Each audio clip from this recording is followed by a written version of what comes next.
વચન એ માત્ર શબ્દ નથી મહેફિલનો, વચન એ માત્ર શબ્દ નથી મહેફિલનો. હાથમાં અગ્નિ રાખો અને માણસ પોતે ફૂંકાઈ જાય છે. કહેવાય છે કે બાળપણની અંદર સાંભળવામાં આવેલી વાતો, કરેલા વચનો કે અમુક ઇન્સિડન્સીસ આપણા મગજની અંદર, આપણા સબકોન્શિયસ માઇન્ડની અંદર એકદમ ઊંડે ઘર કરી જાય છે. તો આજે આપણે આ એવા બાળપણના પ્રેમની વાત કરવા જઈ રહ્યા છીએ. નવલકથા છે ઉસને કહા થા. હિન્દી સાહિત્યની ખૂબ જ પ્રસિદ્ધ નવલકથા છે ઉસને કહા થા. અને ગુલેરી જે એમના લેખક છે, એમના દ્વારા લખવામાં આવેલી આખી જે નવલકથા ઉસને કહા થા, જેની અંદર બાળપણના પ્રેમનું અદ્ભુત વર્ણન આપેલું છે. વચન આપણને ખબર છે કે એવા સહેલા છે, નિભાવવા અઘરા છે, એ બધી વાત તો આપણને ખબર જ છે.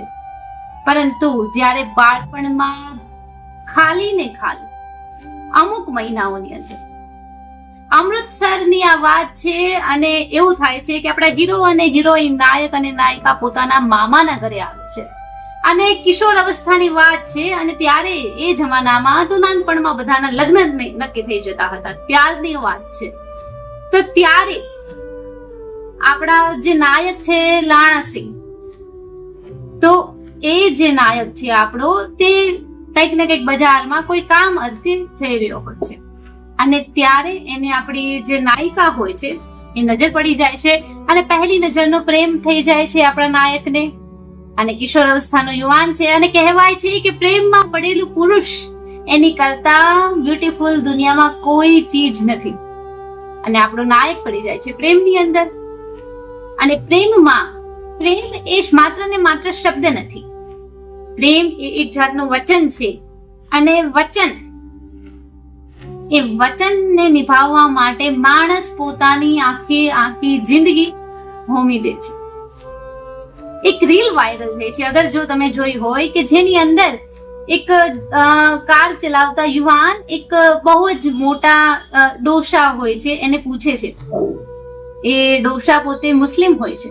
એને પૂછે છે કે તમારી વાઈફ ક્યાં છે, તમારી વાઈફ સાથે તમારો પ્રેમ કેવો હતો. ડોસા તો બહુ મોટી ઉંમરના છે અને એ એની વાઈફ સાથેના એની સુંદર પળો યાદ કરે છે અને કહે છે કે એની વાઈફ સાથે એને બહુ જ સારું બનતું હતું અને એને બહુ જ પ્રેમ કરતો હતો અને બહુ જ પ્રેમ કરતો હતો. અને લગ્નના અમુક વર્ષોની અંદર એ વાઈફ એમની મૃત્યુ પામી જાય છે. અને ત્યારબાદ એ જે ડોસા હોય છે એ ત્યારે તો ખૂબ જ યંગ હોય છે, છતાં એ ફરીથી લગ્ન નથી કરતા. તો આપણો જે રીલની અંદરનો જે યુવાન હોય છે એમને પૂછે છે કે શા માટે તમે બીજા લગ્ન ન કર્યા. ત્યારે એ ડોસા જવાબ આપે છે કે मैंने उसको वादा किया था, मैंने उसको वचन दिया था. તો બસ આ આપણી નવલકથા એના ઉપર જ છે કે આપણો જે યુવાન છે એ દર વખતે યુવતીને પૂછતો હોય છે, નાયિકાને પૂછતો હોય છે કે તારા લગ્ન નક્કી થયા છે કે શું. તો આપણા કિશોર અને કિશોરી, આપણી નાયક અને નાયિકા જે છે એ બજારની અંદર ફરતા રહે છે, ક્યારેક એકબીજાને મળતા રહે છે. અને નાયક હંમેશા યુવતીને પૂછે છે કે તારા લગ્ન થઈ ગયા છે કે શું, લગ્ન નક્કી થઈ ગયા છે કે શું. કારણ કે ત્યારે નાની ઉંમરમાં લગ્ન નક્કી થઈ જતા હતા. ત્યારે યુવતી ધત કહીને જતી રહે છે કે ના, ધત એમ કરીને શરમાઈને જતી રહે છે. પછી આમને આમ મહિનોનો આખો કાર્યક્રમ ચાલે છે અને પછી ત્યારબાદ ફરીથી આપણો યુવાન પૂછે છે કે શું તારા લગ્ન નક્કી થઈ ગયા છે કે શું. ત્યારે યુવતી કહે છે કે હા થઈ ગયા છે, આ નક્કી થઈ ગયા છે. ત્યારે પછી ત્યારે તો આપણો યુવાન બિચારો દિલ જલો આશિક ઠુકરા કે મેરા પ્યાર ઇંતકામ દેખેગી વાળા ટાઈપનો એકદમ દિલ જલો આશિક બની જાય છે. અને થોડી વાર બધું આખું એનું ચાલે છે, બધી બ્રેકઅપ ટાઈપની ફિલિંગ, વન સાઇડેડ બ્રેકઅપ, કે બહુ જ ઇમેચ્યોર પ્રેમ છે એનો, બ્રેકઅપ વાળી ફિલિંગ એને આવે છે અને એ એનો સમય પસાર થાય છે. ત્યારબાદ 25 વર્ષો પછી આવે છે વિશ્વયુદ્ધ. અને વિશ્વયુદ્ધની અંદર આપણો નાયક બની જાય છે ત્યારે સૈનિક, સિપાહી બની જાય છે દેશ માટે. અને એના કલીગ હોય છે, એની સાથે બીજા સિપાહીઓ હોય, એ પણ હોય છે. અને બધા જાય છે બધા લડવા માટે, યુદ્ધ લડવા માટે. અને યુદ્ધમાં તો ખબર છે ને જવાનું નક્કી હોય છે, પણ ત્યાંથી પાછું આવશે કે નહીં એ નક્કી નથી. તો બધા જાય છે પોતપોતાના ગામે, ગામથી બધાને ઘણા બધા લોકોની રજા કેન્સલ થાય છે અને સિપાહીઓ જઈ રહ્યા હોય છે યુદ્ધના મેદાનની. અને ત્યારે આપણો જે યુવાન છે, આપણો જે હીરો જે છે, એની સાથે એના જ કલીગની અંદર એક સુબેદાર હોય છે. સુબેદાર હોય છે, એના દીકરા સાથે હોય છે. અને બને છે એવું કે સુબેદાર વાતમાં કહે છે કે જે આપણો યુવાનને કે મારી વાઈફ તમને ઓળખે છે. હવે આને એવું થાય છે કે આ તો કોઈ છોકરીઓ સાથે એટલી વાતો કરતો નથી, અહીંયા એ જમાનો કે વોટ્સઅપ કે ઇન્સ્ટાનો હતો નહીં, કોઈને હું તો ફોલો કરતો નથી કે કઈ પણ કોઈની સાથે ઇન્ટરેક્શન છે નહીં. અને આ કોઈ પણ અજાણ્યો જે બીજા શહેરનો કે બીજે ક્યાંક જગ્યાનો વતની એવું કે છે કે એની વાઈફ મને ઓળખે છે. એને ઘડીક ક્વેરી થાય છે કે કોણ હશે. પછી એના ઘરે જાય છે વાઈફને મળવા માટે.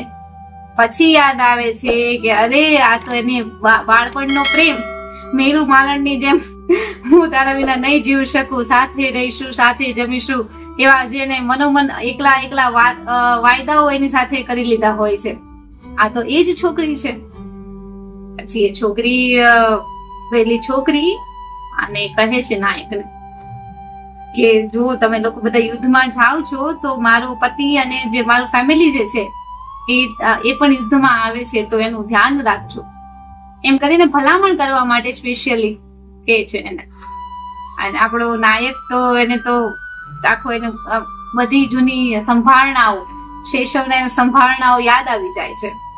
અને પછી એ પ્રોમિસ એને આપીને ત્યાંથી બધા લોકો યુદ્ધ કરવા માટે નીકળી જાય છે. યુદ્ધમાં તો આપણને ખબર છે એ પણ વિશ્વ યુદ્ધ હતું, જર્મન લોકોની સામેનું યુદ્ધ હતું. અને એની યુદ્ધની તો ઘણી બધી વાતો થાય છે, બધું તો ઠીક ચલો.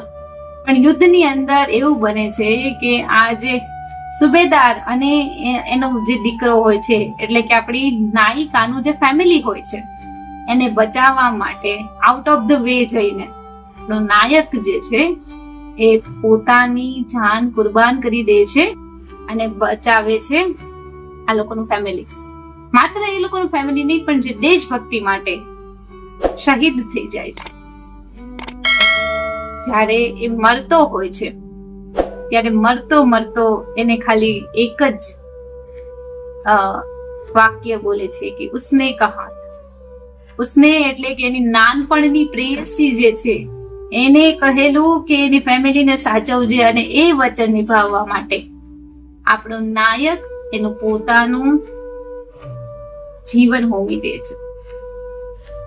ખૂબ જ માર્મિક લાગણીઓથી ભરપૂર એવી આ નવલકથા છે. અને હિન્દી સાહિત્યને કહી શકાય તો ક્લાસિક એવી નવલકથા છે.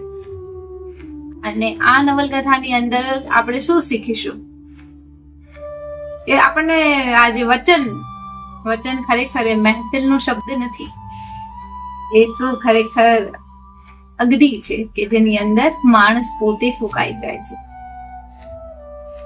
માત્ર ને માત્ર દશરથ રાજાના વચનને ખાતર રામ ભગવાન પોતાના જીવનના 14 years 14 વર્ષો હોમી દે છે લોકો વચન નિભાવવા માટે. વચને તો વહાણ ચાલે છે એવું છે. એવો જમાનો હતો જયારે પહેલા, ત્યારની આ સરસ મજાની નવલકથા છે.